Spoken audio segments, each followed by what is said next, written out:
Hey everyone, and welcome to another Vane video. Today I'm going to be talking about 10 things I wish I knew before playing this game. So let's get right into the video.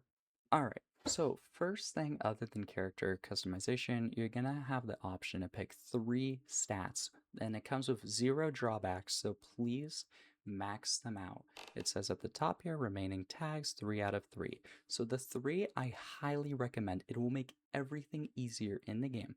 You're going to pick construction because you're going to be able to build new things. You're going to be able to build the water collector that I'm going to talk about soon in the video. Then you're going to pick electrical because it's going to boost your hot wiring skill right off the bat. You're going to need that and you're going to love that when you're hot wiring a car and when you're looking for a car. Then the next, definitely pick lockpicking. When you pick lockpicking, this unlocks so much potential for you because you don't have access to anything without lockpicks. Lockpicking literally unlocks new capabilities, new access to things like weapons, medicine, all of that, and you're going to be locked out of it if you do not pick this stat right here. Of course, you're going to need lockpicks, but once you do find them, lockpicking will come in handy. Alright, the next thing we're going to be talking about is water management. Obviously, your character is going to get very thirsty, very fast. The best thing you can do when you start off the game, because you have infinite water, because the map's water and power is still on, you can just go up to any sink and just fill it up with water. Now, what this does is it allows you to come back another time and drink from it. Alright, apart from filling sinks, another thing you can do is fill bathtubs with water, but I only really recommend filling both of these at your spawn point, just in case. You never know what's going to happen. And maybe at your main base, or maybe if you live in an area like this, you can see there are houses around. Maybe if you run out of your main base's water supply of your tub and sink, you can go to those buildings. Other than that, it's not really a must-do thing. I do strongly recommend it. The water went out of nowhere, and then I did have to rely on my sink water. Alright, another way you can go of your water management is actually the water towers. I'm pretty sure they are a new addition to the game because I haven't seen them before. And if you go to the new spawn point, which looks like more of a triangle, um, like cottage. It looks like.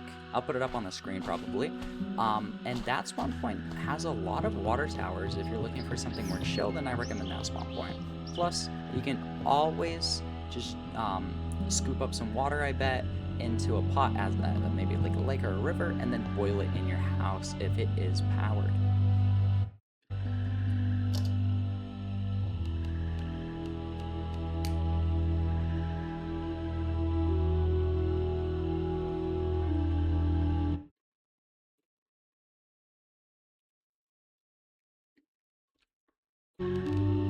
Alright, so once you build your utility cabinet, as it says up here, I have not built mine yet, that's because I'm in the middle of a lake, but there is a fluid section in the utility section. So let's say you're in one of these tabs, you press on utilities, scroll down till you see fluids, then we have 4 ways, or 4 things relating to water. This one's more of a food thing, it's going to water your crops. Then we have a well. I don't recommend it. It takes a lot, as you can see on the left side of the screen, to actually set it up. So what you can do is once you're in construction level 35, this is why I recommend,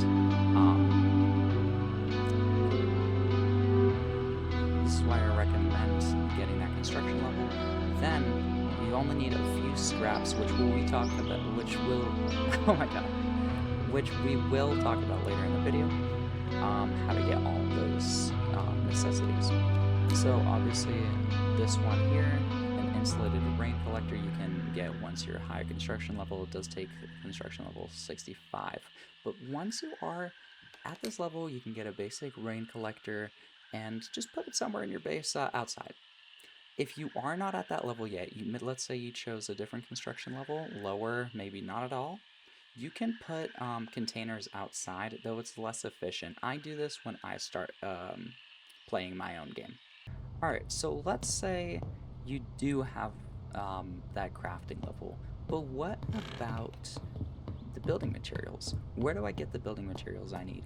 So, in a basement or a garage, you're gonna find a bunch of these little gear icons. So if we press on this, it's gonna pop up with, it's gonna be a purple icon. It's gonna look like a few gears, and it's gonna be a crafting um, like area. So this little gear here means all of these things can be used in crafting, except for this. I'm guessing they just put this as an etc. This is for car parts, but in general, the crafting menu is for what is it called? Like, you know, like we have seeds, we have charcoal, nails. This is more crafting stuff. So let's say nails are very important. So you can just go and craft, and my biggest tip is always have some extra tools laying around, because after you scavenge stuff, you bring it back home, then there you can actually dismantle it. See, I need some pliers for that, but I bet you if I find something else in here, I can actually dismantle it, and what it will give me is aluminum scrap. I make sure I always dismantle stuff I do not need, because it gives me so much extra scrap I can work with to build my base and expand utilities, storage, maybe even repair my cars. So while you are driving on the road, maybe let's say you're coming down this road, you come upon a building like this. They always looked weird to me when I first started, and they're often hard to get into. As you can see, actually, these are open surprisingly. So let's go on in. So as soon as you open these, buildings like these, they are obviously storage units, and oftentimes they carry the same exact material. And why this is good is because depending on what is within them, so far it looks like materials for this one. Yeah, so aluminum scraps factory, I'm guessing. So boom, right there, I went inside of this storage facility, and now I just found out that in here, if I need any extra materials, I can come here and dismantle it. So I'm pretty sure it's more than likely that it will be factory filled with materials, not factory, but a storage container, containment area.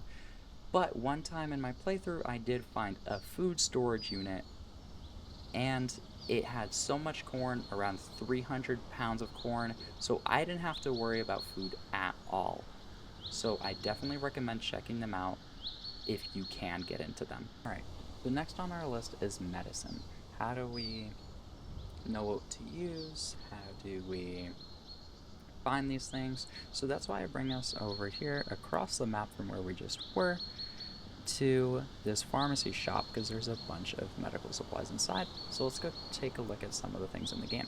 Alright, so over here I made a small collection of items that you might find around the map, and this collection here is really not that important, or I've never really even found it in my playthroughs. So here we got some dewormer,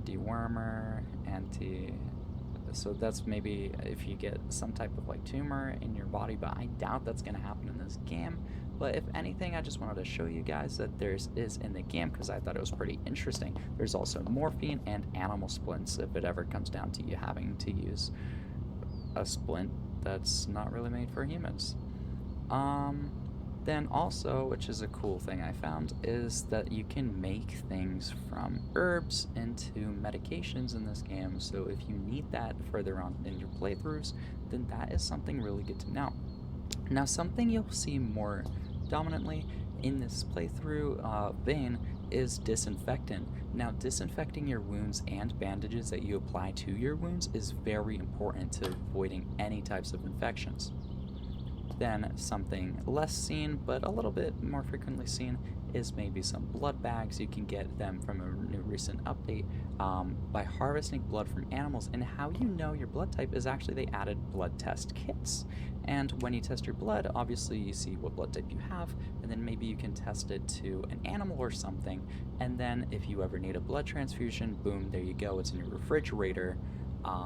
ready for you. Then we got insulin, syringes, itch cream, charcoal tabs for if you're poisoned by anything in the game, and then the most dominant things you're going to be seeing, maybe even using in this game, are antibiotics, anti-anxiety pills, painkillers, basic bandages, and splints. So splints are if you break your bones, obviously. Then bandages are going to be the most dominant things in the game. So whether it be a basic cut or laceration, you're going to be relying on these types of bandages. There are also trauma bandages, I'm pretty sure. And if you can't find any of these, I recommend tearing apart clothing so then you can get bandages ASAP because they are vital to your survival. And then a few interesting things where you can actually find medical supplies in the game is maybe a clinic kit, first aid kit, a military medical kit, or a survivor's kit if you find it out there. Alright, another huge thing, it's a little quick thing I want to tell you, but it is huge on your gameplay, is if you find latex gloves. Maybe there's other gloves, the only ones I've been able to find are latex gloves. Equip them right away and put them on, because when you hotwire a car, oh, okay, well that's a bad example, but it's probably because of my electrical level. But when you hotwire a car, it's actually going to damage you and the vehicle, but to like stop yourself from getting hurt, wearing latex gloves actually absorbs it somehow, so you're protected, the vehicle isn't, but you're gonna save yourself some health, so make sure you equip those latex gloves if you find them. Alright, and changing from the topic of how to get a car to how do we fuel our car, there's a few ways we can do it. If you're lucky enough to find a farm, sometimes there are gasoline containers inside of the farm. You can tell by the barrels, and then you can smell it. Then you can examine the thing. Just mess around with the buttons, and then it'll tell you it smells like fuel, smells like gas. That you can take out of the barrel, which I will show you how to siphon gas in a second.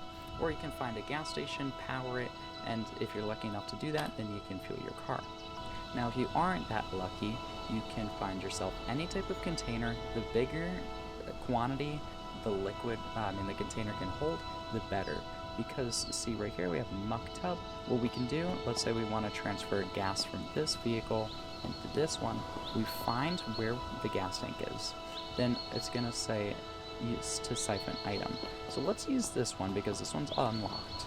So we're going to siphon into not pour into, that's if I already had a full container. So we're going to siphon to item. We're going to siphon from the car. We're going to pick our container right here. Then we're going to select it.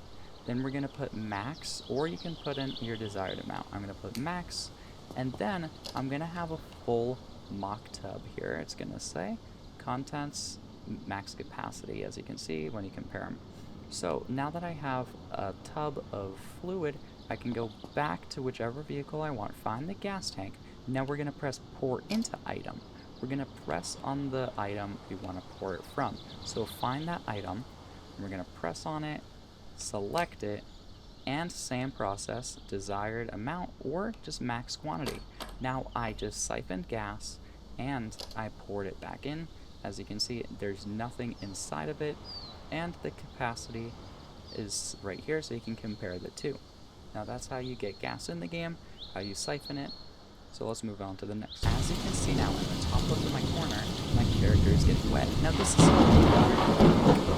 tip, but the more wet you get in this game, the more likely your electronic it'll pop up at the top of your screen, phone has broken, etc. Alright, so that wraps up my main points. Now we're going to dive into some other things I have to say. Like, for example, this game is new. I understand if it's gonna be frustrating to some if things aren't loading in, as you can see right now. Maybe there's some lagginess. I understand that. When it comes to newer games, you're gonna have the laggy stuff coming up. If there is anything, if you press escape or just go into the menu option here if you're playing on a different device, you're gonna see the menu and it's gonna say feedback and bugs. Just contact the developers. I bet you they'll work on it. They're working on a lot right now. And now let's take a look at the roadmap to what's upcoming to the game. So how do I access the roadmap? We're gonna press escape or whatever device you're on, go into the menu, and then you're going to see this little orange thing. You're going to press it and it's going to bring you to their website. Once you're on the website, you're going to see it says roadmap. This is the link up here. I'll put it in the description. And then you're gonna see the updates. We're gonna have far future, future, later, soon, done for next update. So let's say they finish one of these things, it's gonna pop up right here, and then it's gonna be released in the next update. Here they have lists of what's done. They have things that they're gonna add very soon. A lot of these things I look very much forward to. The biggest thing that matters to me is probably just getting the mechanics well together, graphics, stuff like that. Graphics don't matter too much to me as much as, the game runs well, which it does for the most part. But like a fire system, so like houses burned down, forest fires, that is really cool stuff. So if you're interested, the link will be in the description, or you can just go to this link right here in the top, or access it through the game. Now let me know down in the comments which you guys think is the thing you're most excited for. Alright, and as for my final tip, I'll say, like, this is a new game, it can be frustrating, so leave a comment down below if you guys ever need help, look things up. The game is still advancing, so there will be new updates if there isn't too much right now. That's alright, just play around with what there is. I just had an issue of my base and I had to restart, so definitely check out the advanced settings. It's going to be like a little V option when you're first starting the game, right before you get into the skills section of the game. So check that out, play around with it, you can do a lot of fun things, and I'll see you guys in the next video.